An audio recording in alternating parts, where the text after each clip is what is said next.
Hello students, मैं हूँ सी श्रुति Goyal and welcome to Current Professional Academy. We are doing Chapter 10 Companies Account Unit 3 issue of debentures, and we know that debentures are kind of loan, kind of debt for the company, and it raised that loan from the public by issue of debt certificates called debentures. Debenture के लिए हमने ये देखा है notes में, we have seen in the last class that if it is issued at discount it is loss, and if issued at premium it is profit, and if redemption of debenture at discount it is profit, and redemption of debentures on premium is loss. So these are current profit and loss at the time of issue, but this are redemption पे जो भी profit या loss हो रहा है that are future profit and loss. तो इसमें से जो फ्यूचर का प्रॉफिट होता है वी डू नॉट रिकॉग्नाइज, बाकी सब फ्यूचर का लॉस एंड करेंट का प्रॉफिट या लॉस जो भी होता है वी डू रिकॉग्नाइज, ये सब हमें रिकॉग्नाइज करना है. इसी से रिलेटेड है topic 3, debentures issued at premium and redeemable at par or discount. उससे related illustration 3 we will see. Koinal Chemical Limited issued 15 lakh 10% debenture of 50 each at a premium of 10%. Koinal Chemical Limited कितने debentures issue कर रहे हैं? 15 lakh at the rate of 50 each.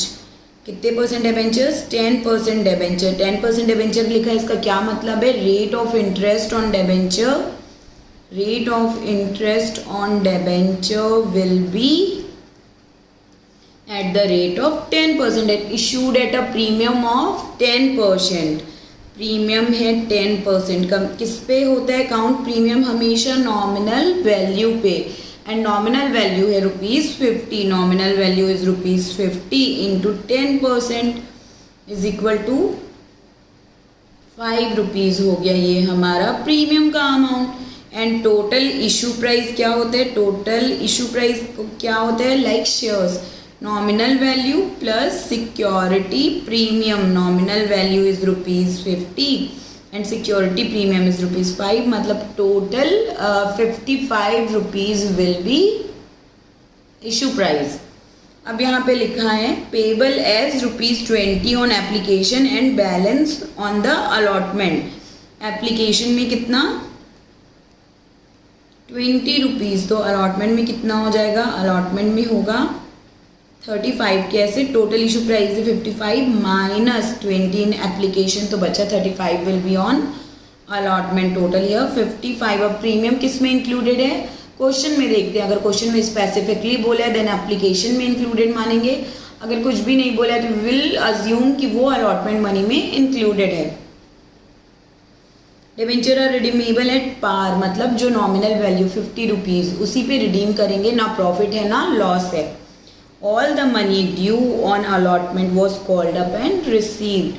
Record necessary entries when premium money is included in application. मतलब application में ₹15 application money का and ₹5 is regarding security premium. तो सबसे पहले तो हम issue की entries पास करेंगे.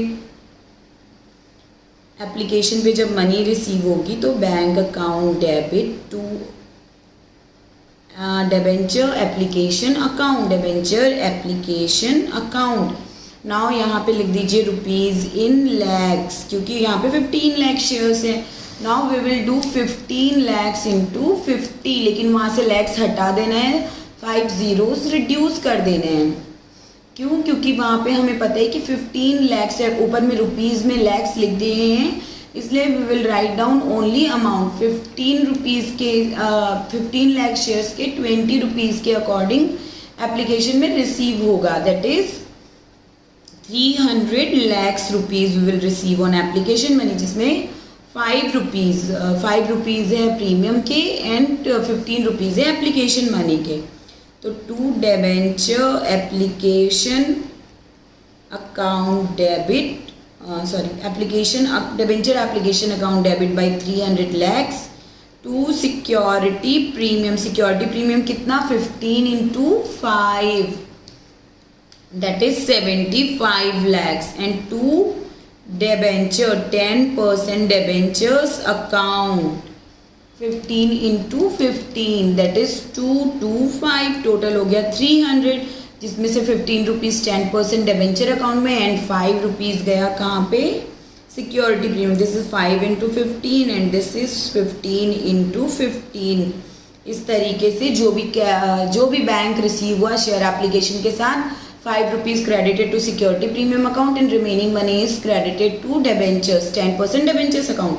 Now on allotment 35 रुपीज़ के अकॉर्डिंग मनी रिसीव होगी, लेकिन अलॉटमेंट में बैंक रिसीव होने से पहले we do entry of amount due.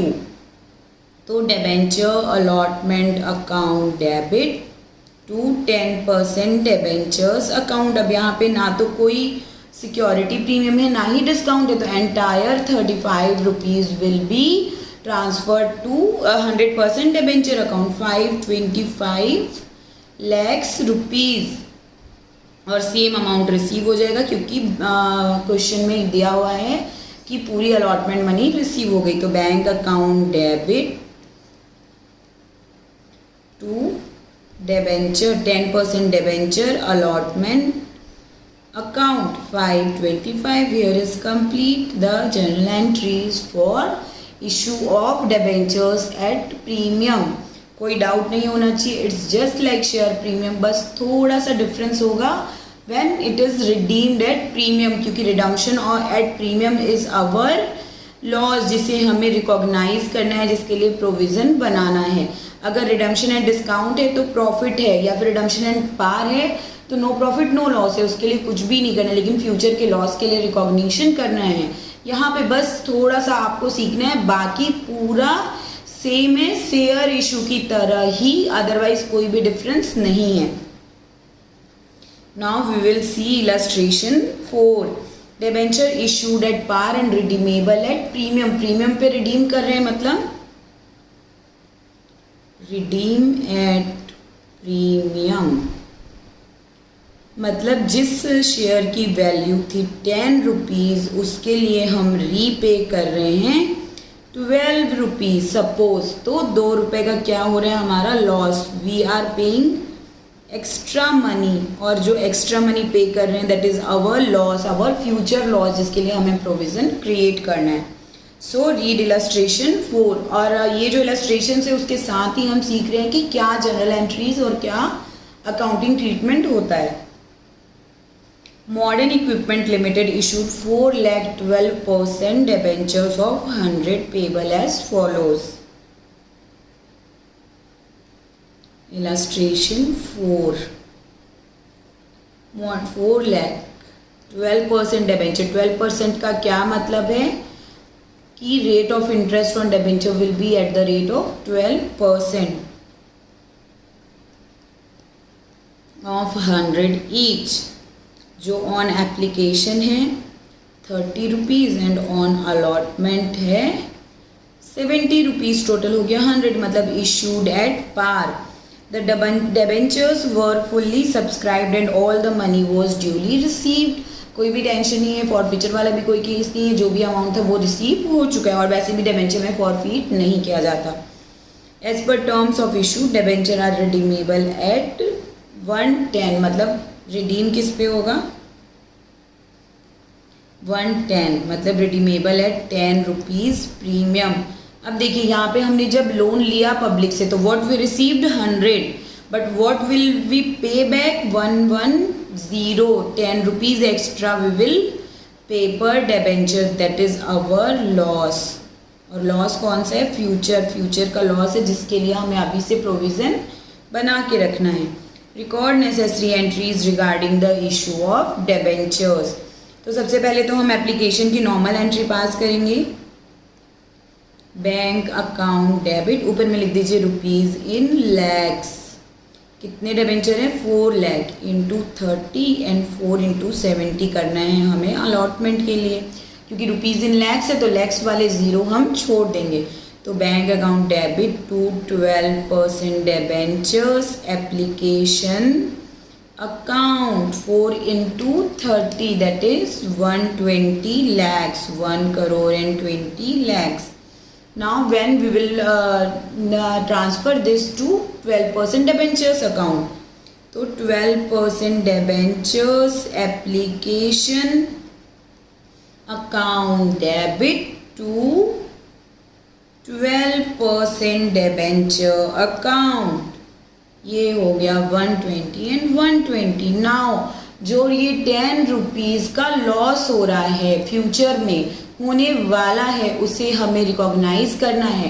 Conservative principal क्या कहता है, अगर फ्यूचर में कोई प्रॉफिट होने वाला है तो उसे रिकॉग्नाइज करने की ज़रूरत नहीं है. जब वो प्रॉफिट रियल में होगा तभी आप रिकॉर्ड करेंगे. लेकिन अगर आज की डेट में ही हमें पता है कि इन फ्यूचर हमें कोई लॉस होने वाला है तो उसके लिए प्रोविज़न आज से ही बना करके रखना है. तो ये एंट्री हम अलॉटमेंट के साथ करेंगे. कैसे करेंगे अलॉटमेंट के साथ? सबसे पहले तो जब ड्यू हो रहा है तो ड्यू से रिलेटेड जो नॉर्मल एंट्रीज होती है वो क्या होंगी? 12% debentures allotment account debit 70 into 4 that is 280 to 12% debentures account. ये 280 की एंट्री हो गई. लेकिन इसके साथ एक एंट्री और करनी है लॉस की.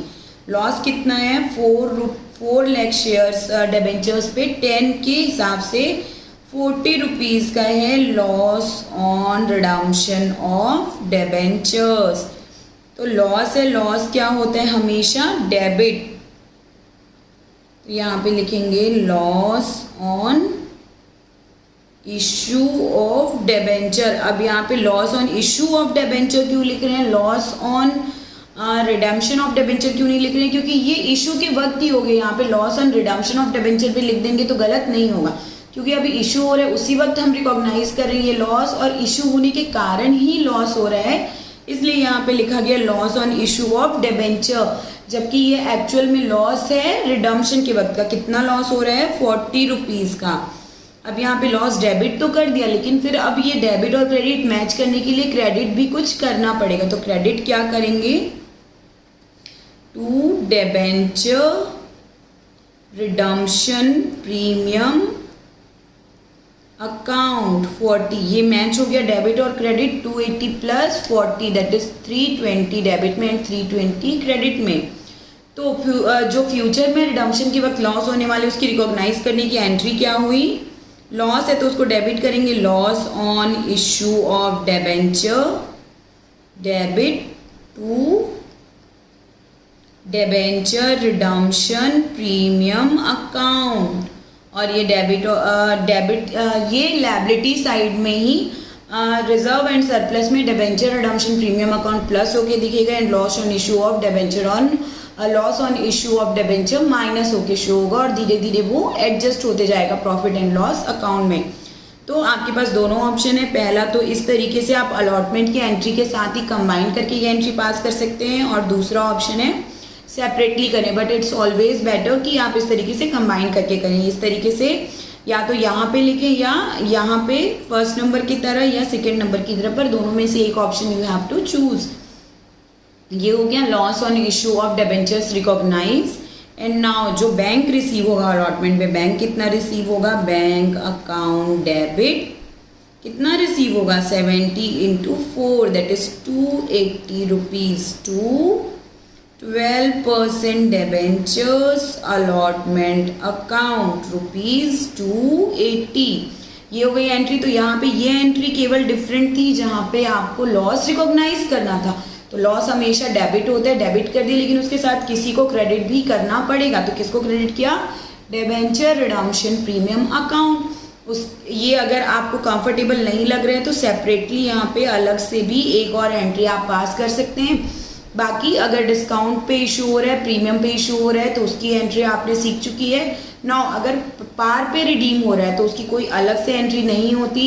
डिस्काउंट पे रिडीम हो रहा है तो because it is future profit उसकी भी कोई अलग एंट्री नहीं होती. प्रीमियम पे रिडीम हो रहा है तो उसकी जो एंट्री है loss on issue of debenture account debit to debenture redemption reserve debenture redemption premium account.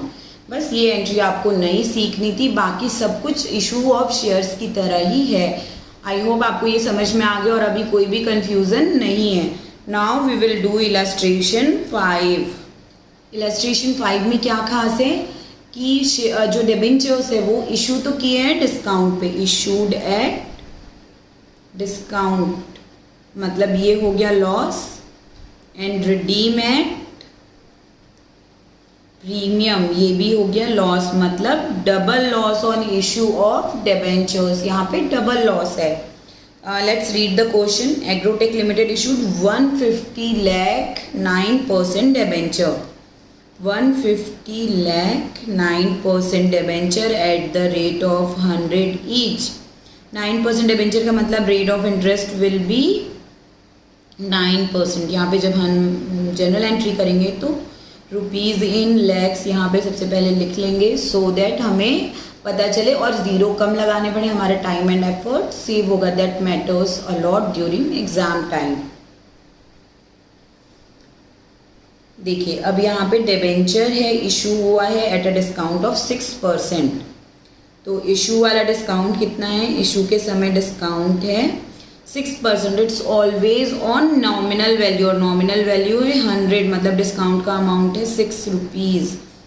And redeemable at a premium of 5%. तो 5% of rupees 100, that is 5 rupees. Total loss पर डिबेंचर कितना हो रहा है, 11 रुपीज़ का. 6 rupees issue के time पे and 5 rupees redemption के टाइम पे. After 3 years payable as 50 on application and 44 on allotment. देखिए कितना मनी मिलने वाला है इशू पे, 100 में से 6 कम मिलेगा. क्यों, क्योंकि 6 रुपीज़ का डिस्काउंट है. 94, ये 94 का बाइफर्केशन कैसे किया गया है, एप्लीकेशन पे रुपीज़ 50 एंड अलॉटमेंट पे रुपीज़ 44. टोटल हो गया यहाँ पे 94 rupees. Record necessary journal entries for issue of debenture. अब यहाँ पे डिस्काउंट एप्लीकेशन मनी में इंक्लूडेड है, अलॉटमेंट में नहीं बताया, तो विल अज्यूम कि it is included in the allotment money.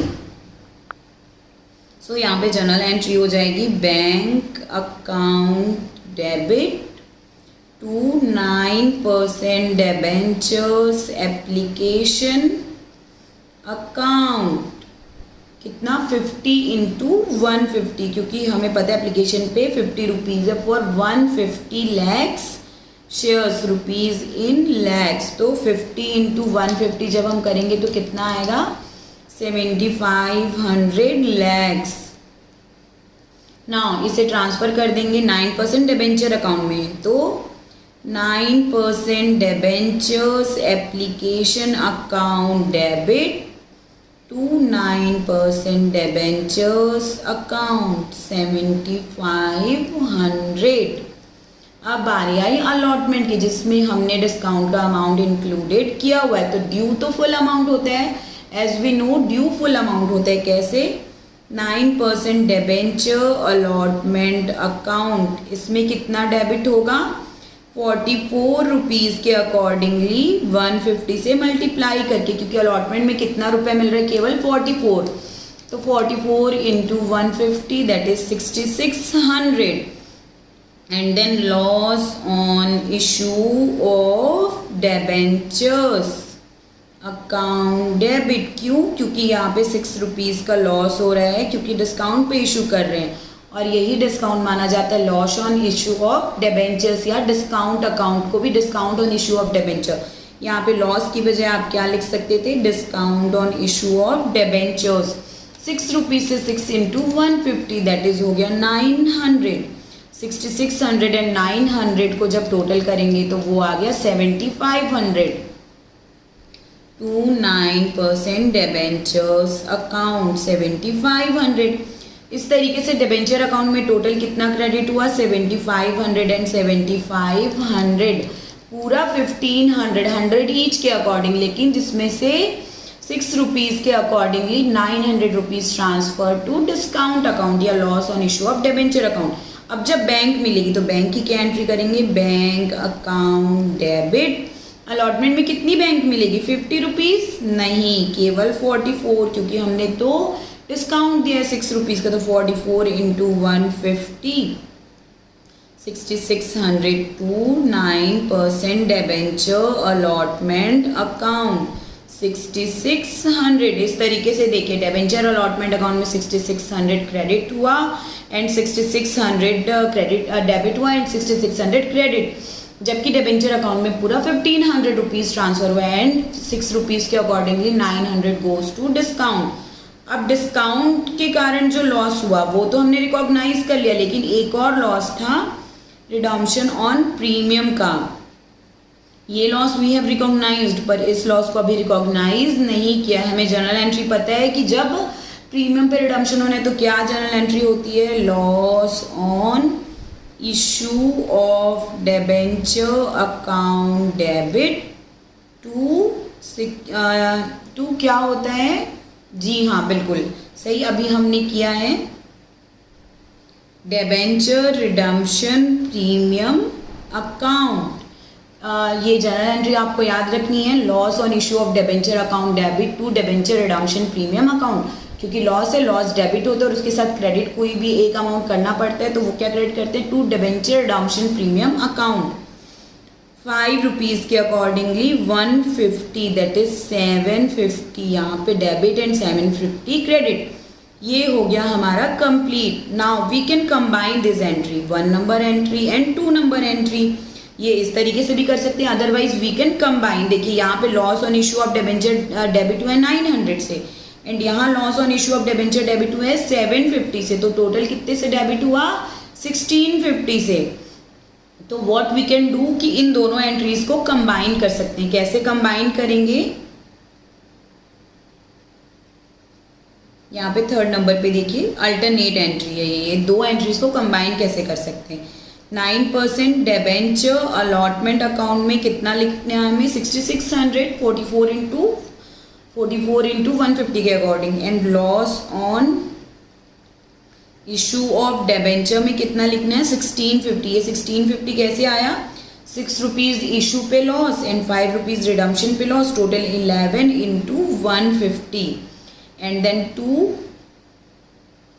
9% debenture account में कितना पूरा ट्रांसफर हो जाएगा, 7500 and 2 debenture redemption premium account में कितना जाएगा, 5 rupees into 150 that is 750। Now debit side and credit side का टोटल करते हैं।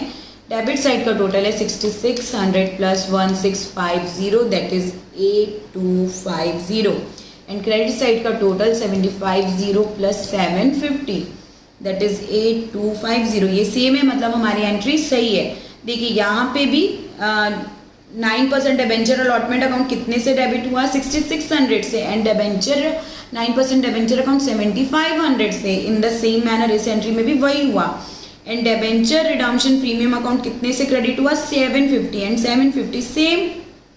अब बारी आई loss on issue of debenture, यहाँ डेबिट हुआ 750 से एंड 1 नंबर एंट्री में डेबिट हुआ 900 से। टोटल डेबिट हुआ 900 प्लस 750 दैट इज 1650 और ये कंबाइन एंट्री में भी उसको डेबिट कर दिया हमने 1650 से।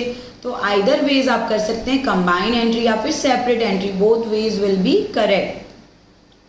अब ये जैसे डिस्काउंट पे इशू है, 900 के डिस्काउंट पे इशू है, उसी की बजाय अगर प्रीमियम पे इशूड होता तो क्या एंट्री पास करते, फिर 9% डेबेंचर अलॉटमेंट अकाउंट डेबिट जो भी अमाउंट है उससे to 9% debenture to security premium account जो भी अमाउंट है उससे। इस तरीके से जर्नल एंट्री पास हो जाती है। ये बताता है हमारा 6 नंबर कॉन्सेप्ट कि debenture issued at a premium and redeemable at premium. ये नॉर्मल 1 नंबर पे एंट्री कर दी हमने। एंड देन 2nd नंबर पे जो एंट्री होती है normal, loss on issue of debenture account debit to debenture redemption premium account.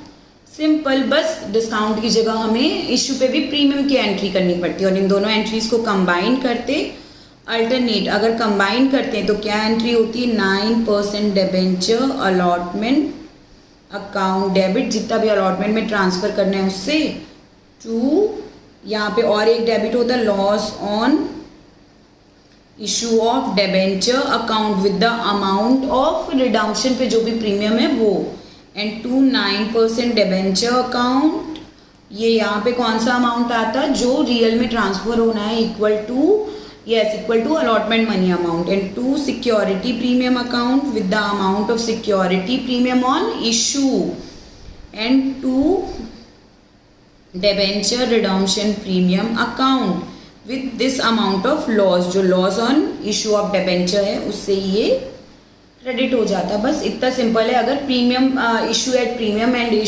Redeemed at premium है तो इसके रिगार्डिंग कोई एग्जांपल है तो इस तरीके से आप एंट्री करेंगे बुक में। Such example is not given but I have given you the understanding of concept, and कोई इलस्ट्रेशन इससे रिगार्डिंग आप सॉल्व करते हैं, if you have any doubt you can ask me in comment section, I will be there to clarify that. Now we will go to illustration 6 and concept number 3.6.2 accounting for issue of debentures payable in installment। Instalment का क्या मतलब है, application, allotment, call, इस तरीके से जैसे हमने shares में देखा कि application money, allotment money, call money, उसमें कोई एक्सेस है तो वो रिफंड हो जाएगा, प्रो रेट अलॉटमेंट हो सकता है, एट द प्रीमियम हो सकता है, डिबेंचर्स है तो एट द डिस्काउंट भी हो सकता है। फर्स्ट है debenture payable full on application. ये सब कॉन्सेप्ट्स आपको बिल्कुल भी समझने की ज़रूरत अलग से नहीं है, हम इलस्ट्रेशन करते जाते हैं और साथ में देखते जाते हैं कि क्या है और क्यों है, क्योंकि आपको एंट्रीज जस्ट पता है कि bank account debit to application, then application से डिबेंचर अकाउंट में ट्रांसफर, देन कॉल ड्यू होंगे, अलॉटमेंट ड्यू होंगे और उससे रिलेटेड बैंक रिसीव होगी, कोई एक्सेस मनी है तो we have to refund that. Illustration 6, Siemens Limited issued 1,12% debenture of 100 each at par payable in full on application on 1st April. Application were received for 1,10,000 debentures. Debenture were allotted on 7th April and excess money refunded on the same date.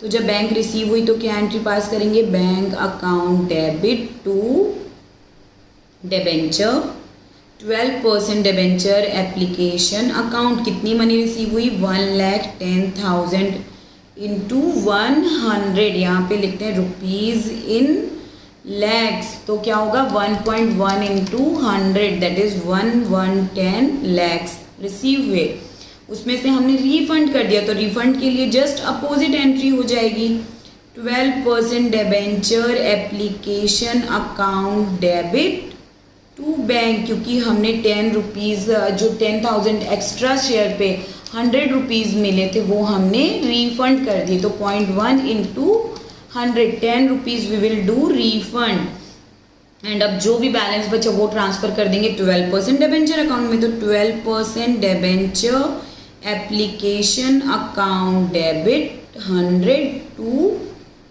12% debenture account 100। इस तरीके से देखिए bank account 1,110 receive हुआ and 10 minus कर दिया तो हमारे पास बचा कितना 100, and 12% debenture application account credit हुआ 1,110 से 110 से, लेकिन हमने डेबिट भी कर दिया 10 से तो बचा कितना 100, and that 100 it's transfer to 12% debenture account. इस तरीके से आपने शेयर इशू चैप्टर में भी ये देख चुके हैं कि किस तरीके से एक्सेस मनी रिफंड करने के बाद जो भी बैलेंस बचता है that goes to capital account और यहाँ पे डिबेंचर अकाउंट में।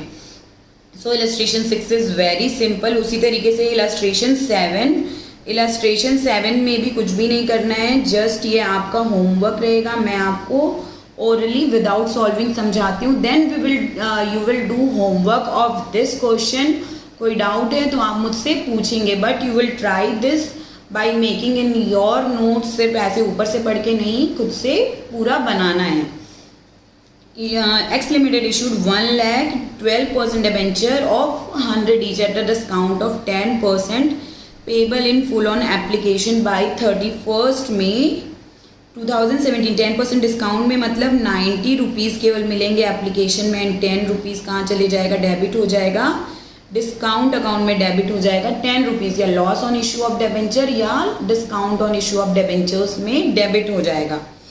Application were receive for 1,20,000 debenture, मतलब एप्लीकेशन में कितनी मनी मिली होगी 1,20,000 इंटू 100, बिल्कुल गलत, इंटू 100 नहीं होगा। इंटू 100 क्यों नहीं होगा, क्योंकि 90 रुपीज़ में ही इशू कर रहे हैं, इसलिए 90 रुपीज़ रिसीव होंगे एप्लीकेशन में, 100 रुपीज़ रिसीव नहीं होंगे। और उसमें से debenture were allotted on 9 June and excess money were refunded on the same date. हमें रखना कितना है 1 lakh into 90 only, and 20,000 into 90 will be given back. तो जब पैसा वापस देते हैं तो क्या एंट्री होती है, debenture application account debit to bank. Receive होता है तो bank to debenture application, bank को डेबिट करते हैं एंड डिबेंचर एप्लीकेशन को क्रेडिट। लेकिन अब बैंक वापस दे रहे हैं तो debenture application account debit to bank account. और यहाँ पे डिस्काउंट वाला अमाउंट है तो डिस्काउंट वाले अमाउंट से मल्टीप्लाई करेंगे, दैट इज 100 से मल्टीप्लाई ना करके 90 से।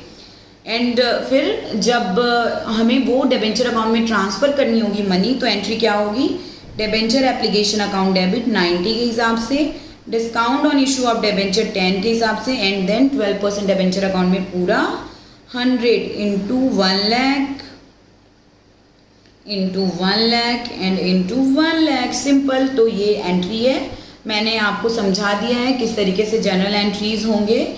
And show the necessary ledger account. अब यहाँ पे कौन कौन से लेजर अकाउंट बनेंगे, bank account, 12% debenture application account, and then discount on issue of debenture account and debenture account.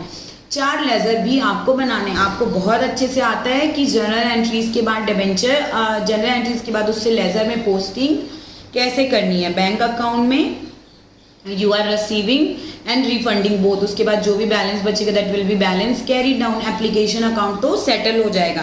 Application account देखते हैं यहाँ पे कैसे सेटल हो रहा है। एप्लीकेशन मनी बैंक में रिसीव हुई टोटल 10,800,120 इंटू 90 के हिसाब से रिसीव हुई। आउट ऑफ दिस हमने रिफंड कर दिया बैंक इंटू 20 इंटू 90 के हिसाब से बैंक रिफंड कर दिया, तो बचा कितना 90 into 100, that is 1 lakh share, that is transfer to 12% debentures account. उसी तरीके से debenture account and discount on issue of debentures, जो कि बैलेंस होता है धीरे धीरे राइट ऑफ करते हैं। तो ये मैंने आपको समझा दिया है किस तरीके से सॉल्व होगा। यहाँ पे मैं खुद से सॉल्व नहीं कर रही हूँ ताकि आपको प्रैक्टिस की आदत पड़े, और जब आप प्रैक्टिस करेंगे तभी आप अच्छे तरीके से एग्जाम में सॉल्व कर पाएंगे। कॉन्सेप्ट्स आई होप आप इसका समझ चुके हैं। खुद से प्रैक्टिस कीजिए, घर पे सॉल्व कीजिए, और उसके बाद कोई भी डाउट होता है तो I am here to make you correct अगर आपसे कोई गलती होती है तो।